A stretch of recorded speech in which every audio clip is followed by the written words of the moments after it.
The P-51 Mustang's engine screamed to life, then died with a violent shudder. Jessica Williams wiped grease from her hands as wealthy collectors circled like vultures, their voices sharp with panic. $20 million and it won't even start. Richard Blackwood's face flushed red beneath his silver hair. "Where's the real mechanic?" Jake Morrison demanded, his aviator sunglasses reflecting the hangar lights. "Not some girl playing dress-up in coveralls." The crowd murmured agreement, their expensive watches glinting as they gestured dismissively at Jessica.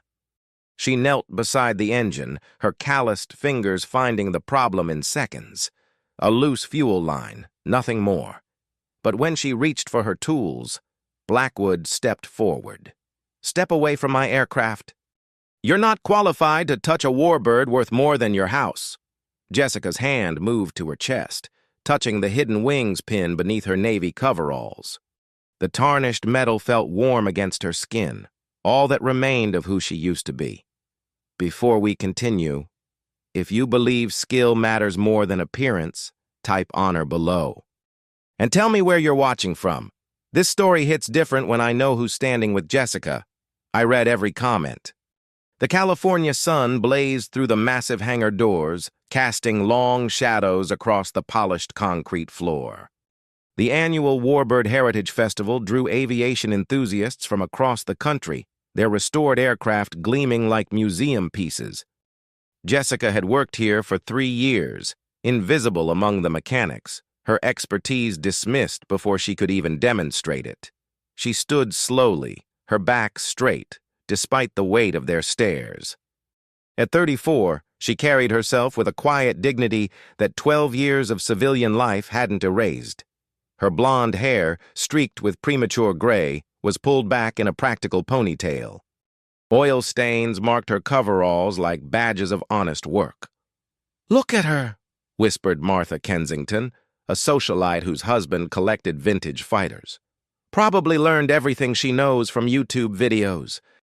The woman's diamond bracelet caught the light as she pointed discreetly. "These people have no respect for history." Jessica's jaw tightened, but she said nothing.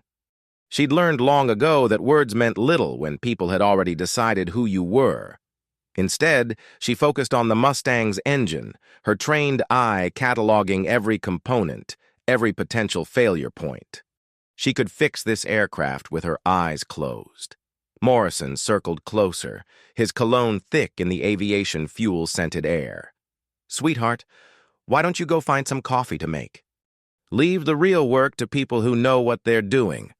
His friends chuckled, their phones recording the exchange for social media. The hangar buzzed with activity around them. Mechanics, real ones according to the collectors, worked on less prestigious aircraft in the background. Jessica was the only woman among them, a fact that Morrison never let her forget. She'd been relegated to basic maintenance, cleaning, menial tasks that kept her away from the valuable warbirds. Blackwood adjusted his silk tie, his voice carrying the authority of old money. "Security should have screened better. We can't have amateurs handling million-dollar aircraft." He gestured toward the hangar entrance. "There's probably a nice flower shop down the street that needs help." Jessica's fingers tightened around her wrench, knuckles whitening. Beneath her coveralls, the wings pin pressed against her ribs, a constant reminder of skills they couldn't imagine, achievements they'd never believe. She took a slow breath, forcing her shoulders to relax. The Mustang sat silent, its engine cold and unresponsive. Around them, other aircraft hummed with life as their owners prepared for the afternoon's flying demonstrations.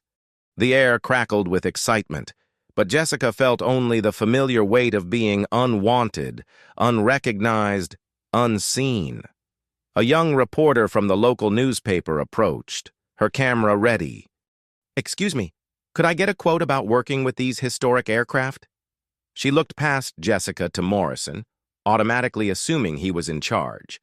Jessica stepped back, letting the shadows swallow her. This was her world now. Invisible, dismissed, forgotten. But deep in her chest, beneath the navy coveralls and the weight of years, something still burned. Something they couldn't touch, couldn't take away, couldn't diminish with their words. The wing's pin felt warm against her skin, and for just a moment she remembered what it felt like to fly. The afternoon demonstration was scheduled to begin in 30 minutes, but Blackwood's Mustang remained stubbornly silent. Sweat beaded on his forehead as potential buyers gathered around, their checkbooks ready for aircraft that actually worked. "This is a disaster," he muttered, pulling out his phone. "I'm calling Harrison Aircraft. They'll send a real technician." Jessica continued her examination of the engine, her movements methodical and precise. She'd found 3 separate issues: the loose fuel line, a fouled spark plug, and a partially disconnected ignition wire. 15 minutes of work, nothing more. But Morrison blocked her path, his chest puffed with borrowed authority. "Did you not hear Mr. Blackwood? Step away from the aircraft." His voice carried across the hangar, drawing curious stares from other mechanics. "We don't need you making things worse." She straightened slowly, meeting his gaze with steady eyes. "The fuel system's compromised. Ignition's failing on cylinders 3 and 7. 15 minutes to fix." Her voice was quiet, professional, carrying the calm certainty of someone who knew exactly what she was talking about. Morrison laughed, a harsh sound that echoed off the hangar walls. "Listen to her. Cylinders 3 and 7. Like she's some kind of expert." He turned to his audience, playing to their prejudices. "Next, she'll be telling us about compression ratios and valve timing." "The compression on cylinder 7 is down 12%, Jessica said quietly. "Valve timing's fine, but the mag drop suggests fouled plugs on the left bank." Her words were precise, technical, the language of someone who understood these machines at a level Morrison couldn't fathom. The laughter died. Blackwood's eyes narrowed, studying her with new suspicion. "Where did you learn that terminology?" His tone had shifted, uncertainty creeping in. "That's not something you pick up watching YouTube videos." Jessica's hand moved unconsciously to her chest, fingers finding the small bulge of the wing's pin beneath her coveralls. "I've worked on aircraft before," she said simply, offering nothing more. "Worked on aircraft?" Morrison's voice dripped sarcasm. "What, cleaning them? Vacuuming the cockpits?" He gestured broadly to his audience. "This is exactly why women don't belong in aviation. They think they understand, but they're just playing pretend." Martha Kensington nodded approvingly. "My husband always says aviation is a man's world for a reason. These machines require strength, understanding, real expertise." She looked Jessica up and down dismissively. "Not whatever this is supposed to be." The other mechanics had stopped working, drawn by the commotion. Some watched with sympathy, others with the same dismissive attitude as the collectors.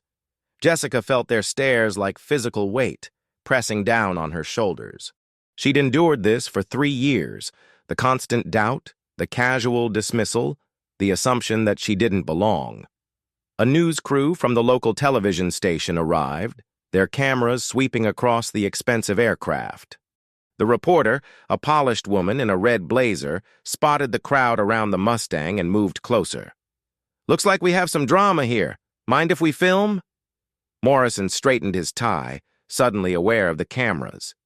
"Just a little maintenance issue, nothing serious." He positioned himself between Jessica and the camera, blocking her from view. "We're waiting for qualified personnel to arrive." Blackwood checked his watch nervously. "Harrison Aircraft is sending someone, but they won't be here for 2 hours. The demonstration starts in 20 minutes. His voice carried a note of panic. 20 potential buyers were waiting to see his prized Mustang perform, and every minute of delay cost him credibility. "I can fix it now," Jessica said quietly, her voice barely audible over the hangar noise. 15 minutes. Morrison whirled on her, his face flushed. "Enough. You're not touching this aircraft, period. End of discussion." He turned to Blackwood. "Don't let her anywhere near your Mustang. She'll destroy it." Jessica said nothing, just stood there with her hands at her sides, watching them debate her capabilities as if she weren't even present. The wing's pin pressed against her ribs, a reminder of everything they couldn't see, couldn't understand. Couldn't imagine she might have been. The seconds ticked away, and outside the crowd gathered for a demonstration that might never happen. Jessica walked to her toolbox, the metal wheels rolling softly across the concrete. Inside, beneath the wrenches and diagnostic equipment, lay a small leather case she hadn't opened in months. Her fingers hesitated over the worn surface, traced smooth by years of handling. "What's she doing now?" Morrison's voice carried irritation and suspicion. "Probably looking for her makeup kit." His friends snickered, but their laughter sounded forced, uncertain. She opened the case slowly. Inside, nestled in faded blue velvet, lay her Naval Aviator Wings, the gold wings pin that had marked her as one of the elite. Next to it, a small patch read Phoenix in bold letters, the call sign that had once struck fear into enemy pilots and inspired confidence in her wingmen. Jessica lifted the wings with careful reverence, her thumb tracing the intricate details she knew by memory.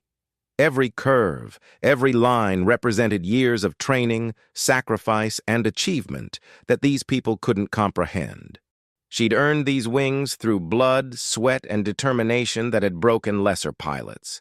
Blackwood noticed her stillness, the way she held the small object like it was made of precious metal. "What's that supposed to be?" His voice had lost some of its authority, replaced by curiosity and growing unease. Jessica looked up at him, her blue eyes steady and calm. "Naval Aviator Wings," she said simply, holding them where everyone could see. "Top Gun graduate, class of 2012, call sign Phoenix." The hangar fell silent. Morrison's smirk faded as he processed her words. "Top Gun?" His voice cracked slightly. "You're saying you were a Navy pilot?" "FA-18 Super Hornet," Jessica replied, her voice carrying quiet pride. "Carrier qualified. 2 deployments, Middle East operations." She paused, letting the weight of her words settle. 147 combat flight hours. Martha Kensington's face went pale. Her husband collected warbirds, but he'd never flown anything more dangerous than a Cessna. "Combat flight hours?" she whispered, the phrase foreign on her lips. Jessica's memories flooded back, the weight of the flight suit, the rush of catapult launches, the deadly precision required for carrier landings in rough seas. She remembered the camaraderie of her squadron, the trust that bound them together, the knowledge that your wingman would die for you without question. "Phoenix," she repeated softly, more to herself than to them. "They called me Phoenix because no matter how bad things got, I always brought my aircraft home, always brought my people home." The reporter's camera was rolling now, capturing every word. This wasn't the story she'd expected to find in a dusty hangar. "How long since you've flown?" she asked, her journalistic instincts sensing something bigger. 12 years, Jessica admitted, her voice heavy with loss. "Injury ended my career. Spinal compression from a hard carrier landing. Doctors said I'd never fly military aircraft again." She touched her lower back unconsciously, remembering the pain, the rehabilitation, the devastating moment when they told her she was grounded permanently. Morrison shifted uncomfortably, his earlier confidence evaporating. "If you were really Top Gun, why are you working as a mechanic? Why not airlines or corporate flying?" Jessica's smile was bitter. "Try explaining a 12-year gap in your flying resume. Try convincing civilian employers that a washed-up military pilot can handle their precious aircraft." She gestured around the hangar. "This was the only job I could get that kept me near planes." The truth hung in the air like aviation fuel vapors, heavy, present, impossible to ignore. These people had spent the afternoon mocking one of the most elite pilots the Navy had ever produced, dismissing expertise they couldn't imagine possessing. Blackwood stared at the wings in her hand, his earlier arrogance replaced by something approaching shame. "Those are real?" Jessica nodded, carefully placing the wings back in their case. "As real as the Mustang you can't get started," she said quietly. "As real as the fuel system I could fix in 15 minutes if you'd let me." Outside, the sound of jet engines began to roar, signaling the start of the afternoon's demonstrations. But inside the hangar, a different kind of revelation was taking place. The memories came flooding back as Jessica closed the leather case. She was 26 again, standing in the ready room aboard the USS Ronald Reagan, sweat still dripping from her flight suit after the most harrowing mission of her career. "Talk to me, Phoenix." Commander David "Ice" Harrison's voice crackled through her memory as clearly as if he were standing beside her. She could still feel the G-forces, still remember the way her hands had moved across the controls with practiced precision while enemy missiles streaked past her canopy. It was Operation Desert Shield, 2018. Her squadron had been tasked with a combat air patrol over hostile territory when the call came in. "Mayday, Mayday! Viper 27 going down. Pilot trapped behind enemy lines." Lieutenant Michael "Cobra" Stevens, barely 24 years old, his FA-18 crippled by surface-to-air missile fire. The kid was tough, but he was bleeding out in a cockpit that was more wreckage than aircraft, surrounded by enemy forces closing in on his position. "Phoenix, you're cleared for combat search and rescue," Harrison had ordered. "But it's a suicide run. The whole area's crawling with hostiles, and their air defenses are active.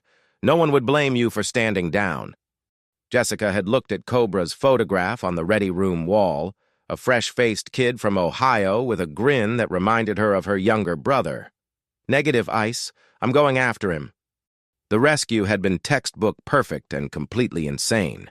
Jessica had flown her Super Hornet through a gauntlet of missile fire, using terrain masking and electronic countermeasures to avoid detection. She'd found Cobra's crash site, provided air cover while the rescue helicopters extracted him, then nursed her own damaged aircraft back to the carrier with one engine out and hydraulics failing. "You saved my life," Cobra had told her later, his arm in a sling but his eyes bright with gratitude. "I was ready to die out there, then I heard your voice on the radio, and I knew everything was going to be okay." That was what Top Gun had taught her, not just how to fly, but why to fly. Every mission was about bringing people home. Every skill she'd mastered, every risk she'd taken, had been in service of something larger than herself. The injury that ended her career had come 6 months later, during what should have been a routine carrier landing. A mechanical failure in the arresting gear had sent her Super Hornet skidding off the deck at 150 knots. The ejection seat had saved her life but compressed her spine, leaving her with chronic pain and medical restrictions that grounded her permanently. "You gave everything for your country," the flight surgeon had told her during her final medical evaluation. "No one can take that away from you." But they had taken it away, Jessica thought bitterly. Not intentionally, not maliciously, but through indifference and forgetfulness. The world had moved on, and her service had become just another line on a resume that no one bothered to read. Standing in the hangar now, surrounded by people who questioned her most basic competencies, Jessica felt the weight of all those lost years. She'd gone from being Phoenix, feared by enemies, trusted by allies, to being just another mechanic that wealthy collectors looked through like she was invisible. "The worst part," she said quietly, her voice carrying across the silent hangar, "isn't losing your wings, it's losing your purpose. I spent 10 years knowing exactly why I existed, to protect people, to bring them home safe. Then suddenly, you're just another civilian, and nobody cares what you used to be." Morrison shuffled his feet, unable to meet her eyes. The reporter's camera continued rolling, capturing a story that was bigger than anyone had imagined. Outside, the roar of demonstration aircraft filled the sky, but inside the hangar, the only sound was the quiet dignity of a warrior who had been forgotten by the world she'd served. The F-22 Raptor screamed overhead at 500 knots, its demonstration run perfectly executed until the moment everything went wrong. A sharp crack echoed across the airfield as the stealth fighter's starboard engine erupted in flames, black smoke trailing like a funeral shroud against the blue California sky.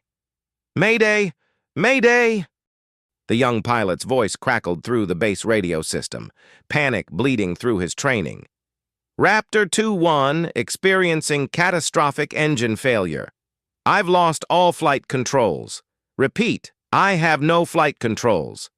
The crowd outside gasped as the $150 million aircraft began an uncontrolled spiral, its nose pitching down toward the populated areas beyond the airfield. Inside the hangar, Jessica's head snapped up, her body going rigid with recognition. She knew that sound, that desperate edge in a pilot's voice when death was measuring the distance in seconds. Colonel Patricia Hawk Martinez burst through the hangar doors, her uniform crisp despite the sweat beading on her forehead.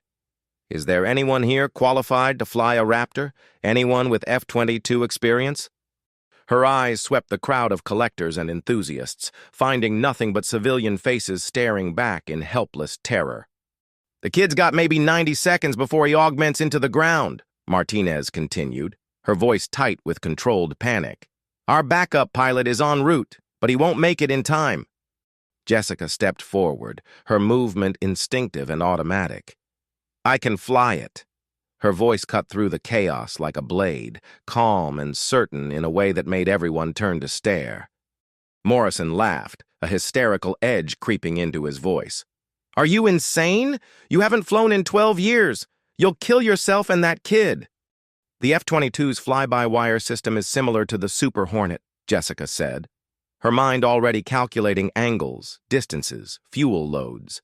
"Same basic principles, updated avionics. I can talk him through a dead-stick landing if I can get airborne." Colonel Martinez studied her with the sharp eyes of a career military officer. "Who are you? What's your background?" Jessica reached into her coveralls and pulled out the leather case, opening it to reveal her Naval Aviator Wings. "Commander Jessica Williams, call sign Phoenix, Top Gun graduate 2012. 147 combat hours in FA-18 Super Hornets." The colonel's eyes widened with recognition. "Phoenix? You're the pilot who flew that insane rescue mission during Desert Shield?" Her voice carried a note of awe. "I read about that operation. They said it was impossible." "Nothing's impossible if you're willing to pay the price," Jessica replied, already moving toward the hangar doors. "Where's your backup Raptor?" "Hangar 3, fueled and ready for emergency deployment." Martinez fell into step beside her, her military bearing matching Jessica's natural command presence. "But Williams, it's been 12 years. The F-22's a different beast, entirely." Jessica's lips curved in the ghost of a smile. "Colonel, I've been dreaming about flying for 12 years. Every night, every quiet moment, I've been up there in my head. My hands might be rusty, but my mind never stopped flying." Behind them, Morrison and Blackwood stood frozen, their earlier dismissals dying in their throats. The reporter's camera captured every moment as Jessica strode out of the hangar, her coveralls replaced by borrowed flight gear, her step confident and sure. Overhead, the crippled Raptor continued its death spiral, the young pilot's voice growing more desperate with each radio call. "Control's not responding. I'm going to have to punch out over the residential area." "Negative." Jessica's voice boomed through the radio as she reached the emergency aircraft. "Raptor 2-1, this is Phoenix. I'm launching in backup Raptor. Stay with your aircraft. I'm coming to get you." The young pilot's voice cracked with hope and disbelief. "Phoenix? As in the Phoenix? Ma'am, I thought you were just a legend." Jessica strapped into the F-22's cockpit, her hands finding the controls like they'd never left. "Legends don't die, kid. They just wait for the right moment to fly again." The F-22 Raptor launched with a thunderous roar that shook windows across the airfield. Jessica felt the familiar embrace of G-forces as the aircraft accelerated vertically, her body pressed back into the ejection seat with crushing intensity. But her hands were steady on the controls, muscle memory and 12 years of dreaming converging into perfect precision.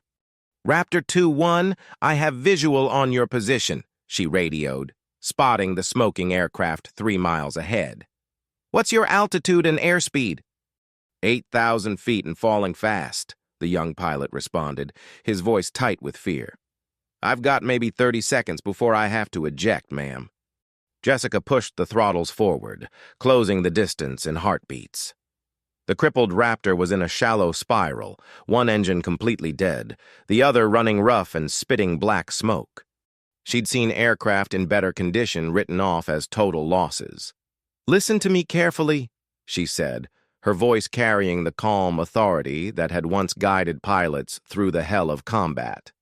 "You're going to stay with this aircraft. I'm going to talk you through a dead-stick landing, but I need you to trust me completely." "Ma'am, the flight manual says—" "Forget the manual," Jessica interrupted. "The manual's written by people who've never had to land a fighter with one engine and no hydraulics. Follow my lead, match my descent profile, and I'll get you home." What followed was a masterclass in precision flying that would be studied at Top Gun for years to come. Jessica positioned her Raptor alongside the crippled aircraft, close enough that their wingtips almost touched, providing visual references and guidance that no ground controller could match. "Ease back on the stick. Reduce your descent rate by 2 degrees, she coached, her voice never wavering despite the fact that they were both flying at minimum controllable airspeed with the ground rushing up to meet them. "That's it, hold it steady." On the ground, thousands of spectators watched in breathless silence as the two F-22s descended in perfect formation, one aircraft guiding the other through the most difficult landing either pilot had ever attempted. In the hangar, Morrison and Blackwood stood transfixed, their earlier mockery replaced by stunned recognition of skill beyond their comprehension. The young pilot's Raptor touched down hard, skidding and sparking as it slid down the runway with no functional brakes, but it stayed upright, stayed controlled, finally coming to rest just short of the emergency barriers. Jessica's own landing was textbook perfect, her aircraft rolling to a stop beside the smoking wreckage. Emergency crews swarmed both aircraft as Jessica climbed from her cockpit, her legs shaking with adrenaline and exhaustion. The young pilot stumbled from his own aircraft, smoke-stained but alive, and rushed toward her with tears streaming down his face. "You saved my life," he said, his voice breaking. "They told me Phoenix was the best pilot who ever lived, but I thought it was just stories." Before Jessica could respond, she heard the sound of approaching footsteps. Admiral Catherine Ice Harrison, the same officer who had been her commander 12 years ago, strode across the tarmac, her expression mixing pride, amazement, and something approaching awe. "Commander Williams," the admiral said formally, then broke into a smile. "Damn good to see you fly again, Phoenix." Behind the admiral came a formation unlike anything Jessica had seen since her retirement ceremony. 500 active-duty personnel, pilots, ground crew, mechanics, officers, marched in perfect precision across the airfield. When they reached her position, they snapped to attention as one, their salutes sharp and proud. The crowd that had gathered to watch the demonstration fell silent, recognizing the solemnity of the moment.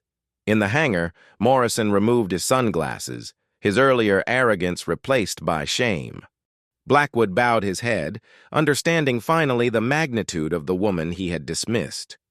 "Ladies and gentlemen," Admiral Harrison's voice carried across the airfield through the public address system, "I present Commander Jessica Williams, call sign Phoenix. Top Gun legend, combat veteran, and proof that heroes walk among us every day. Often unrecognized, but never unworthy of our respect. To everyone who typed honor and shared where you're watching from, thank you for standing with our heroes. Subscribe for more stories like this. See you in the next one."